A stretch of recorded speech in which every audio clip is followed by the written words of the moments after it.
Have you ever laid in bed at night, the room quiet, the lights dimmed, and suddenly felt like your mind was racing, but not in the way it used to? Maybe it's not even racing anymore. Maybe it just feels foggy, slow to process, like it's wading through thick soup just to remember where you put your glasses or why you walked into the kitchen in the first place. If that sounds familiar, you're not alone. And here's something important. That fog, that sense of mental weariness, it often begins not in the morning, not during the day, but right before sleep.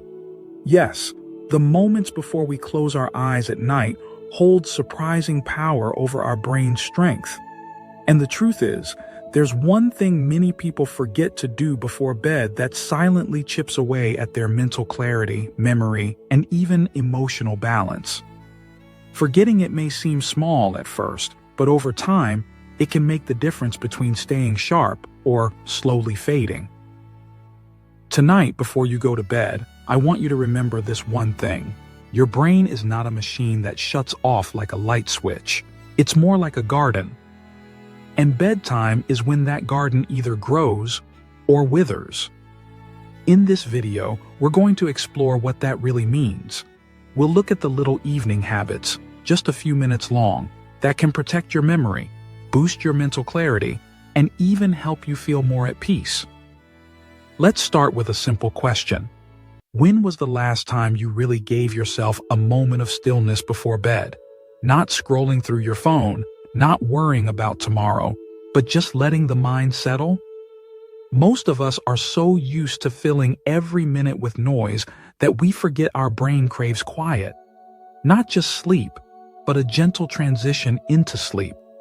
One of the most powerful and yet most forgotten practices before bed is mental reflection. Just 1 or 2 minutes of quietly reviewing your day. Not judging yourself, not stressing over what you didn't do, but simply acknowledging your day. Think about this. Your brain processes memories best when it feels like things are being closed out. If your day ends in a blur, TV on, lights off, fall asleep, your mind doesn't get a chance to file things away properly. Over time, that builds up into mental clutter. But if you take a minute to mentally walk through your day, your brain goes, "Ah, I see. This was important. This wasn't. I'm ready to rest now." It's like giving your brain permission to shut the file cabinet for the night. You don't need a journal. You don't need a checklist. Just sit on the edge of the bed or lie back with your eyes closed and let the moments of your day pass like scenes in a short film. I talked to my daughter. I took a walk. I made soup for dinner. I watched the birds outside. That's it. What you're doing in that moment is clearing your mental desk, and a clear mind sleeps better and wakes up stronger. Now, let's go a little deeper, because there's something else we often forget at night, and it might surprise you. Gratitude. Not in a cheesy way, but in the very real sense of pausing to notice what didn't go wrong today. After 60, it's easy to get caught in a loop of what hurts, what's missing, who didn't call. But here's the thing, your brain follows the path you give it, and every night you have a chance to steer it gently toward peace instead of worry. Think of it this way, your brain likes patterns. If you go to sleep feeling frustrated, it holds on to that. It keeps those stress chemicals circulating. That's why some people wake up already tense, already tired, because their brain never got a break. But if you whisper something like, "I'm grateful my heart kept beating today. I'm thankful I had food to eat. I'm glad I had a roof over my head," your brain shifts. Even just 2 or 3 little acknowledgments like that at bedtime can signal your mind to rest instead of rehearse stress all night. It might feel silly at first, but remember, your brain isn't judging you. It's following your lead, so give it a reason to relax. Now, I want to ask you something, and be honest with yourself. How often do you go to bed with unfinished thoughts spinning in your head? Maybe it's a worry about a doctor's appointment. Maybe it's an argument you had 2 days ago. Maybe it's 100 little to-dos that didn't get done. That kind of mental clutter doesn't just disappear when the lights go out. Your brain takes it to bed with you, and tries to make sense of it while you sleep. That's exhausting. It's like going to bed and asking your mind to do paperwork all night long. One trick I've seen help a lot of people, especially those over 60, is what I call the mind dump minute. Just before bed, sit down with a piece of paper or even speak out loud to yourself and say, "Okay, here's everything I'm holding on to. I need to call the dentist. I'm worried about my niece. I forgot to buy bread. I feel a little lonely tonight." Just say it. Get it out of your head. You don't need to solve it. Just name it. Because once something is named, it stops taking up space. And when it stops taking up space, your brain gets room to do what it's best at: rest, repair, and renew. Your brain is like a sponge. It absorbs everything from the day, but unless you wring it out a little before bed, it stays soaked, heavy, and slow. That's why these small habits, as simple as they seem, are not just nice bedtime routines. They're the difference between a mind that's aging fast and one that stays clear and strong. Now that we've talked about how reflection, gratitude, and releasing mental clutter can protect your brain strength before sleep, let's talk about something most people completely overlook: how you talk to yourself right before you fall asleep. It might seem like no big deal, just random thoughts floating through your head as you drift off. But the truth is, your brain is still listening. In fact, the last thing you think about before sleep often becomes the first thing your brain works on while you rest. That's right. Your brain doesn't stop when you do. It files, it stores, it solves, and it uses your final thoughts as a roadmap. So if you go to bed thinking, "I'm so forgetful lately," or "I'll never feel sharp again," your brain doesn't know you're just venting.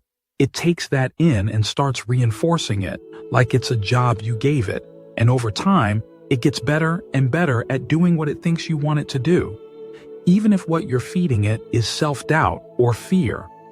That's why a tiny, quiet shift in your self-talk before bed can have a big effect. Try replacing those old thoughts with something like, "My brain is healing tonight. I'm open to clarity. I trust my mind to grow stronger." You don't have to shout it. Just whisper it to yourself. You don't even have to fully believe it yet. The point is to give your brain better instructions, because what you feed your mind at night becomes what you feel during the day. Now, I know you might be thinking, that sounds nice, but will saying a few words really help me remember where I put my keys? Fair question. Let me explain why this works.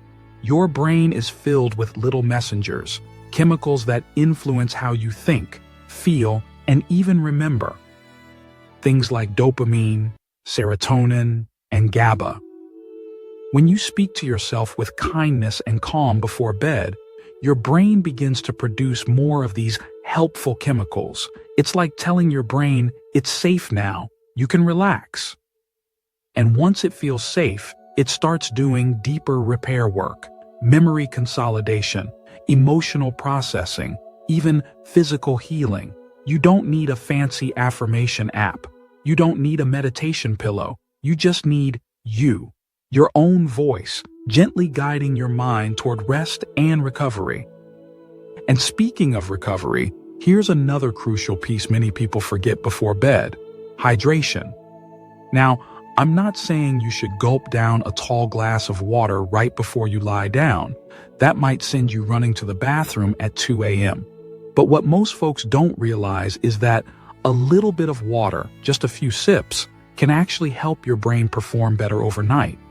You see, your brain is 75% water. Even mild dehydration can cause brain fog, fatigue, and slower thinking. And since you go several hours without drinking while you sleep, your brain starts the night at a disadvantage if you're already running dry. Here's what I suggest. Keep a glass of water on your nightstand. About maybe 1/4 to 1/2 cup is plenty. Before you get into bed, take a slow sip or two, not chugging, just enough to tell your body, "I'm preparing for healing now." That little habit sends a signal. It's a gentle physical way of showing your brain that rest is coming and repair can begin. Now, let's talk about something that may sound too simple to matter, but trust me, it does. Lighting. Yes, the light in your bedroom, or more importantly, the lack of it, is directly connected to how well your brain functions. You might be surprised to learn that even a dim lamp left on in the corner can interrupt your brain's ability to enter deep, restorative sleep.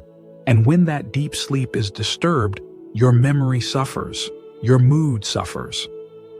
Even your decision-making the next day gets a little fuzzier. That's because your brain relies on darkness to produce melatonin, that natural hormone that not only helps you sleep but also acts as an antioxidant, protecting your brain cells from aging too fast.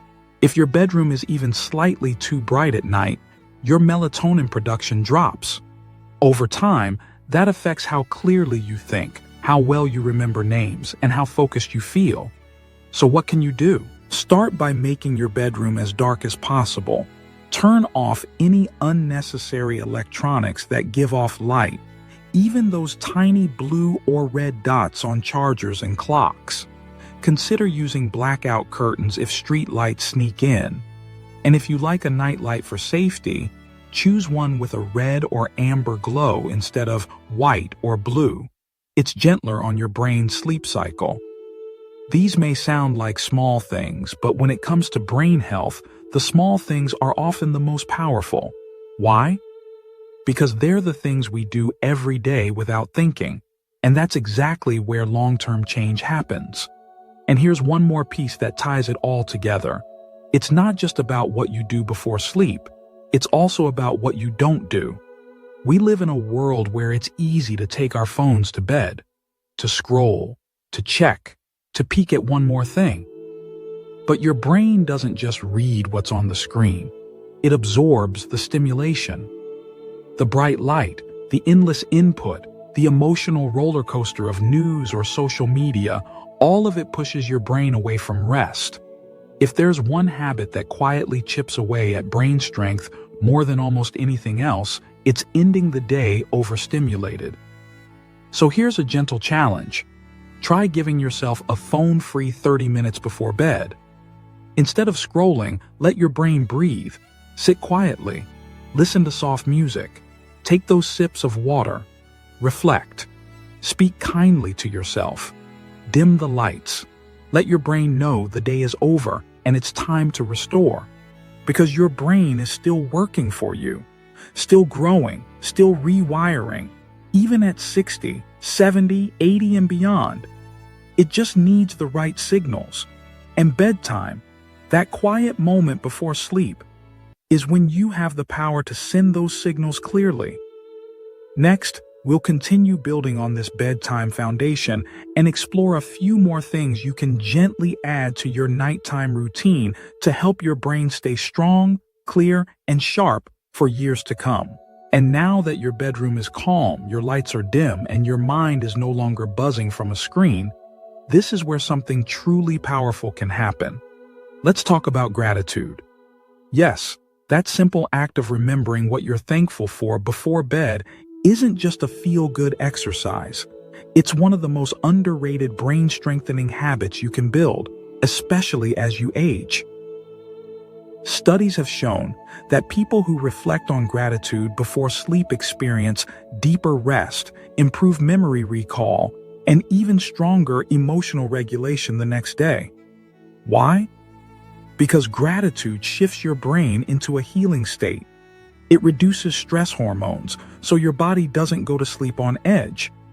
It also increases the production of serotonin and dopamine, those feel-good chemicals your brain uses to stabilize your mood and enhance learning. You don't need a long list, just 3 things. 3 honest, simple things you're thankful for. It could be the way the sunlight hit your kitchen table this morning, the sound of a grandchild laughing over the phone, or simply the comfort of a soft blanket as you wind down. Whatever it is, say it in your mind. Whisper it out loud. Feel it in your chest. And if some days feel harder than others, when everything seems dull or routine, those are the days when this habit matters most. Gratitude isn't about pretending everything is perfect. It's about noticing what still brings light. And your brain? It remembers what you notice. It builds new mental pathways based on where you put your attention. So the more you focus on what's good, even in small doses, the more your mind becomes wired for resilience.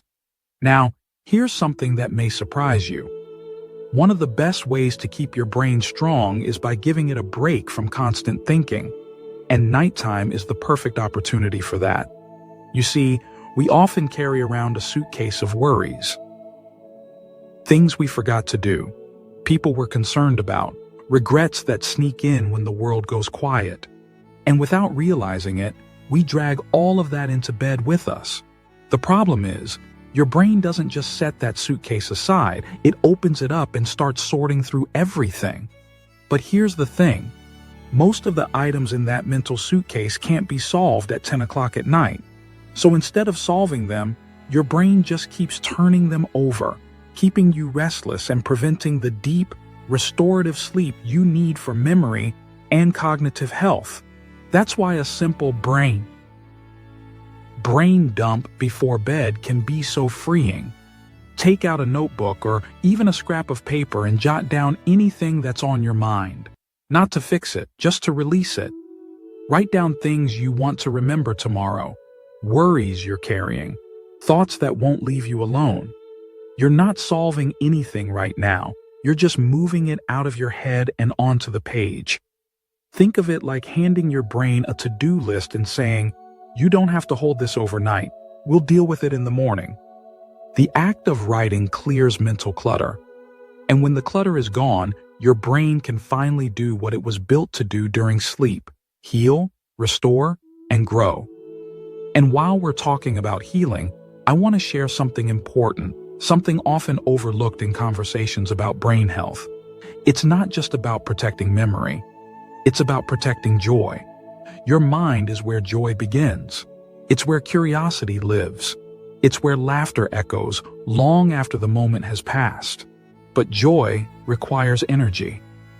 And energy is drained by chaos, noise, and constant stimulation. That's why your nighttime routine matters so much. Because the quiet practices you build before bed, gratitude, calm, kindness, don't just help you remember more names or sharpen your focus. They help you wake up ready to enjoy life again. And that's really what this is all about. You're not trying to turn back the clock. You're not chasing some perfect version of yourself from decades ago. You're here now, wiser than ever, and your brain still wants to serve you well. It just needs your cooperation. So let's recap, not with a list, but with a feeling. Picture this. It's nighttime. You've dimmed the lights. Your phone is off. You've taken a small sip of water, spoken gently to yourself, and written down the thoughts you want to release. Then, just before sleep takes over, you close your eyes and breathe deeply, remembering 3 things you're grateful for. You're not rushing. You're not resisting. You're simply allowing your brain to settle. That's how we strengthen the mind after 60, 70, 80 years of nonstop thinking. We don't push harder. We support it better. And here's something else you should know. You're not too late. You haven't missed the window. Neuroplasticity, the brain's ability to grow and adapt, never disappears. Your brain is always listening, always learning, which means tonight and every night after is a new chance to send the right message. It doesn't matter if yesterday was stressful or if your memory felt a little off. What matters is that you start tonight with intention, with presence, with kindness, because the brain listens best when you speak to it like an old friend, not a machine to be fixed, but a companion to be cared for. So tonight, try it. Try one small shift, then another tomorrow. These aren't rituals of perfection, they're acts of love. And if you found something in this video that spoke to you, something you want to try or share, I'd love to hear it in the comments. Your story, your voice, It might be just what someone else needs to hear today. If this video brought you comfort or clarity, please take a moment to like it. It helps others find this message. And if you'd like more gentle reminders and science-backed ways to care for your body and mind, consider subscribing. We're building a community where age is not a decline, it's a rising. Here's to nights filled with peace and mornings filled with clarity. You are not losing your mind. You are learning to treat it with the care it has always deserved. Here's to living your best life at any age. Sleep well tonight, my friend.